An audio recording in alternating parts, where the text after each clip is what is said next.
Blog Talk Radio.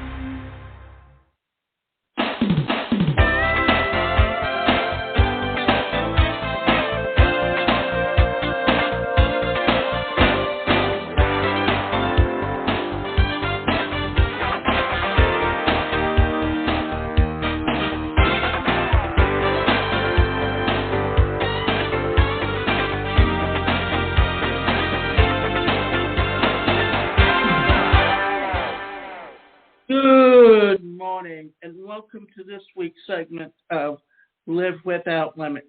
Today's show is titled A Detailed Guide for Event Management Online. The reason we're talking about this is not simply because we are currently doing things online through Zoom, whether it's summits or whatever, and we will eventually be able to do all of it again, but this is something that will never go away, and it is something that will be a part of how we do any type of business today. So the first thing I want to say is that I'm a career and personal development strategy coach, and entrepreneurs who are in search of personal development and learning success strategies hire me to overcome their limiting beliefs and develop healthy habits, a successful mindset, and smart goals. So bottom line, we can help you develop a more positive attitude, set achievable goals, and make better choices in life. Now, I am currently putting on a 5-day challenge that's titled Change Your Thoughts, Transform Your Life, because no matter what you do in today's world, you need to know or believe in yourself and your abilities. And there are so many things out there on a daily basis that affect your thought process, and how you control your thought processes also determines how successful you be when you choose a career. So let's get into today's topic. With the COVID pandemic, in-person events have significantly declined, yet the reality is that work and networking have to continue as usual. Event managers have had to resort to digital platforms to host events. One thing working in their favor is the tons of technology innovations to help with these tasks, such include video conferencing facilities, registration, and database management software. So let's say that you're planning an event for an association. Associate management systems help with tasks like registration, database management, further mass communication with members is easy with this software. So as you can see, that what this pandemic has done is it's also created new opportunities in the workplace, simply because what you did offline and what you're doing online today usually take the same tasks. And now I've been in this industry for over 30 years, and I can tell you that when I started out in this industry, you had to put together a media kit, and that media kit meant that you had to pay someone to come in and literally film you doing a presentation. Then you had to create your one pages. And the thing is, if you were putting together brochures and you had dates set up and something got printed up wrong, then you have to throw all that out and reprint it. So that's more money. But today, because you have websites, you have social media platforms, you can take and go in there within seconds and make those changes to show everyone or to for information. So it makes our life easier. It's also cut the expense across the board in every industry in how we do business today and how we even actually start up a business. Because today you can have an e-commerce business and have a business online and be very thriving, whereas if you have a brick and mortar store, before you even open your doors, you have to print out flyers, you have to promote the business, you literally have to do things that you may not have the funds to do, but yet online you can do it for pennies on the dollar. The benefit of virtual events is that you can achieve a lot on a limited budget. You don't have to deal with issues like getting a physical location. There are no logistical elements like transportation or catering to deal with. Organization also gets the opportunity to reach a broader audience. The same may not be possible with face-to-face events. With this said, event managers must still ensure proper planning. You will need the same level of attention that you will give in an in-person event. Our article provides a detailed guide for the online event management, and we will share this step by step to ensure success. So as you see, what today's show is, we're going to talk about how to put on an event online and how to make it all work in such a way that for everyone there will be success, because it doesn't matter what industry you're in today. I mean, today we have remote workers, and what do remote workers do? They actually log into the mainframe of the company, and then calls or whatever work needs to be done can all be uploaded. Now, you've got the cloud, and there's certain sites like Trello where you can manage groups. There's Dropbox, and recently there's a new program called Panda, which is an app that will allow you to, and let's back up a little bit, that it works the same way that WhatsApp works. Now, WhatsApp was sold to Facebook, and what they do is that's how they get the advertising out there. So the encryption is not there, and Panda is encrypted so that it's private. And not only that, that whatever messages you sent can literally be deleted once you finish with it, so no one sees it. And then you don't have to be inundated with advertising. So, clarity on the event and attendees. Coming up with goals and objectives for the event is critical. Why are you hosting the virtual event? What do you hope to achieve? Who is your target audience, and why would they want to attend? Next, decide on the type of event. You have tons of opinions, including networking events and webinars. Others are conferences and event panel decisions. Take the example of an investor meeting. A networking event may not be the best option. A better choice would be a seminar or panel discussion. The third step is to focus on the content, topics of discussion, and speakers. This may be the most difficult part because it is critical to achieving the goals, and you have to set all. The next thing is to draw up a budget. Like any other event, you will need to come up with a budget. You may not end up spending as much as you would for in-person events, yet there will be some costs that you will need to take care of, such include setting up an event website if you don't already have one.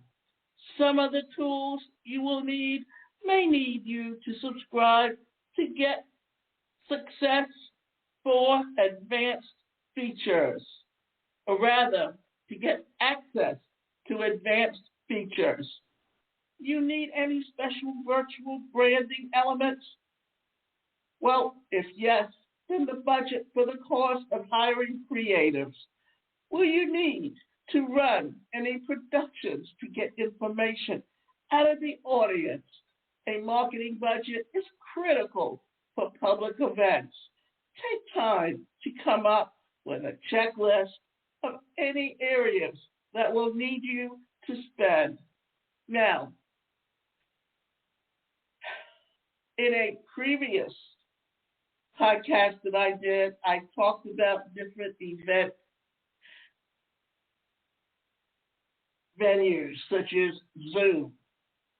Zoom is the most popular, and the neat thing about Zoom is you can set it up where you can go into breakout rooms, right? That's one thing.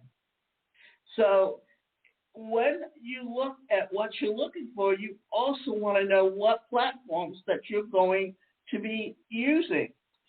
Decide on the hosting platform and tools you need. Hosting a successful virtual event requires that you have the right tools.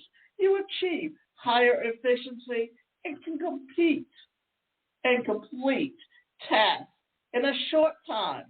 The advantage is that there are many resources available depending on what you need, and they include a website for event communication, promotion, registration, and so much more. Registration tools for RSVP and data collection. The right tools will also have a portal for accepting payments. If the attendees are paying to take part, use automation to handle the payments. It frees up the teams to handle other urgent matters. Take advantage of email marketing to increase engagement with the right messaging. It also provides a fantastic tool to keep the communication channel open in case of any updates, and sending out the information can happen in minutes. So, we're not finished with this, but as you can see, by doing things online, that even if you had an in-person event, you still needed these particular tools to communicate with attendees online and keep abreast of what's going on and let them know on a continual basis, and maybe even have a social platform for them to interact with and engage. And in that essence, that's where Facebook comes in, because you can set up a private page in Facebook for attendees so that, like in my case, in doing the 5-day challenge, what I will be doing is giving out homework, and they have to go on the Facebook page to answer the questions that for attendees and have the opportunity to win. Mobile devices account for 54.8% of the website traffic worldwide. The trend has been constant since the beginning of 2017. It is understandable because such devices are convenient. Participants have information at their fingertips anytime they need. Virtual event managers have no choice but to embrace much of the technologies, including a mobile app will give attendees quick access to information. Event planners can also use the app to upload important links. They can also collect data on attendees. When deciding on the host or the best hosting platforms, Factor in the following. What type of events are you having? Zoom, for example, is ideal for small to mid-sized conferences, seminars, or meetings. Do your members have access to the platform? Even if they do not have access, how easy is it for them to register? What kind of experience do you want to deliver? Live stream applications like Facebook Live and YouTube Live offer video applications for applications. Okay. Offer video conferencing facilities. You can host many participants at a go. Those in attendance can join or have without causing any disruption of the event, but the attendees can only take part via text chat for the teams. It makes it easier to manage the larger events. They do not have to deal with video or microphone input. What is the format of the event? Will you, for example, need breakout rooms? Now, before I go on, what I want to go back and talk about the difference between doing it online and doing it in person in big halls, because let me back up and tell you this story. When I got into the industry in the late 70s and the 80s, you went to work for seminar companies and you had to audition for them. And once you got on with them, you were supposedly only working 10 days a week, but you could end up working for like 3 weeks at a time. And really what you were doing was taking away time from your family and interacting with them on an ongoing basis. So what happened was you would fly out on a Sunday night to be in the first city that you were doing on a Monday. You would have to be in that room by 7 in the morning to make sure everything was set up correctly, all the microphones were there, all the workbooks for the attendees, and you also had to look at the back of the room sales of the videos and the books and just various little things. And what happened was speakers or the trainers usually made about $250 a day, and then a percentage off of the sales in the back of the room. And that may sound like a lot of money, but if you figure out, if you were there from 7 o'clock in the morning, started your presentation at 9, ended at 5, with maybe an hour break for lunch somewhere, then when you got through, you had to, which was at 5, may take you an hour or 2 hours to make sure that whatever was left over in the back of the room got boxed up and shipped back to the seminar company. And then you would eat dinner, then you would get in your rent-a-car and you would drive to the next city that you were doing the next day. So you would go to 5 different cities. Then on Friday night, you would fly home, and then you would have Saturday at home with your family. So if you look at it, 3 weeks out of the year, you were gone, and you were putting in a lot of hours. So you were losing time with your family. But with technology, because you do it all from home, guess what? When it's all done at the end of the day, at the end of the session, you're done. Then you can spend time with your family. So there's very much advantages for why things are being done online today. Send out the invitations. If you are working on an invite-only event, you should already have a list of the people that you want to attend. Send out the invitations and start recording the RSVPs. Collecting RSVPs lets you know if you have enough resources to handle the numbers. Once you have the RSVPs, you will need to keep up with the communication. You have, you can share any expectations you may have. Such expectations include equipment or tech requirements, or even the time frame.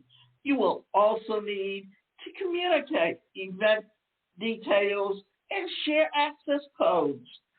For public events, you need to market and promote the event. Some of the platforms include serial media, email marketing, sponsorships, and even advertising. Consider using an influencer to bring the right people to your event. If you have famous panelists or speakers, they can also put the word out.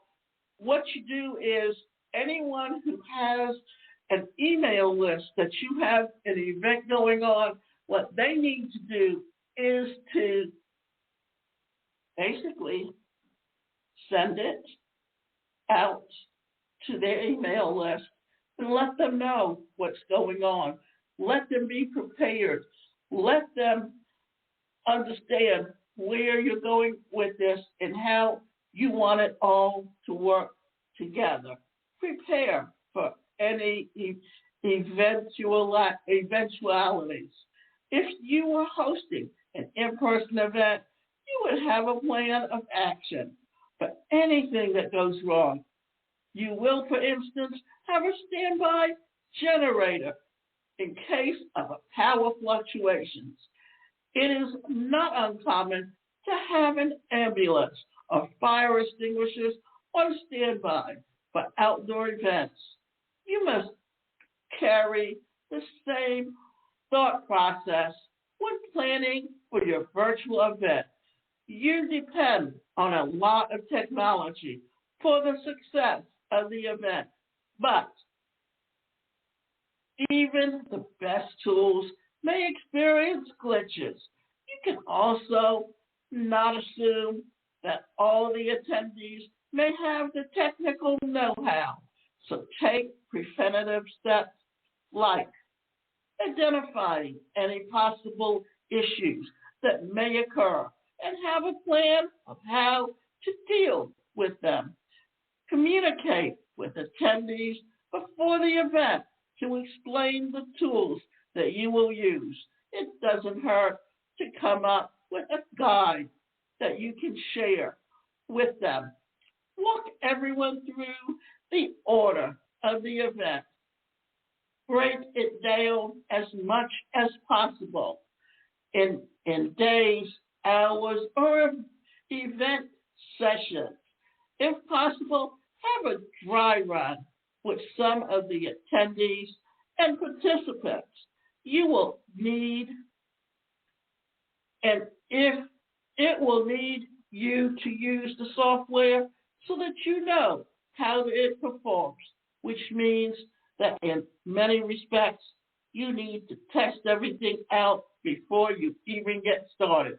So as you can see, when you're doing an in-person event or when you're doing an online event, in so many ways, you have to be just as prepared as you were doing an in-person event. But the neat thing is that when your event is over, you're free. You don't have to worry about traveling around to another city, or if you have to fly. Ensuring engagement. One of the most critical elements of ensuring engagement at the virtual event, yet it is one of the most difficult things that event managers will need to deal with. It can be difficult to participants to sit through hours of presentations. It is also easy to lose interest if the speaker or sessions are not interesting. With a simple click of the button, they could leave the session without you even being aware. So here are some ways to keep audiences engaged at all times. Ensure that in presentations, are interesting. Use plenty of audio-visual cues to break the monotony, even if you're using pre-recorded content and some live sessions. It helps generate more interaction. The advantage of recording sessions is that you can keep within specific timelines. It can get pretty boring for the audience. In case of technical glitch, you may have blank screens that show lack of proper planning. Keynote speakers should be engaging, knowledgeable, and have great delivery. Have live polling sessions to check on interest levels. Incorporate some Q&A sessions so that it breaks the monotony of the long discussions. Use mobile apps to set up the meeting and encourage live chat. Take advantage of social media with relevant hashtags and event pictures. Encourage participants to comment, share, and tweet. It would be an excellent idea to tie in a promotion for prizes for best comments, pictures, and so on. After the session, it is critical that you make all content available to participants. The advantage is that you do not need to print out or photocopy any documents. You can upload everything on the event website. All the participants need thereafter is to begin the details to access the content. After the virtual event, it is a good idea to collect feedback. It provides valuable insights on what you can do better the next time around. Create online surveys. Remember to keep them short and simple so no one has time for lengthy documents. So as you see, when you're looking at creating events today, there's so much that needs to be, in essence, taken care of and being careful and knowing exactly what it is that you need to do in order to make it all work. So if you're going out there and planning to put on summits or virtual events or whatever it is that you're looking at, you need to be aware today of everything that it takes to make it all work and be a success, because you most likely are going to be looking for an opportunity to put on events in the future. And if you have one successful event, then you're going to be able to put on multiple events and know that people will gladly come. And then if you have an updated offer of anything that you want to sell, then you have the opportunity to do so. And some of the things that happen is that most people, when they are presenters, what they will do is they actually have something that they are giving away as a free gift, because that's how they're building up their email list. So there are opportunities out there for you. You just need to be aware of the things that will help you benefit your business. And remember, you can go to my website, and that website is the #1 personalcareercoach.com. And I'm going to tell you that if you want to attend my challenge, all you have to do is go to changeyourthoughtschallenge.com to sign up.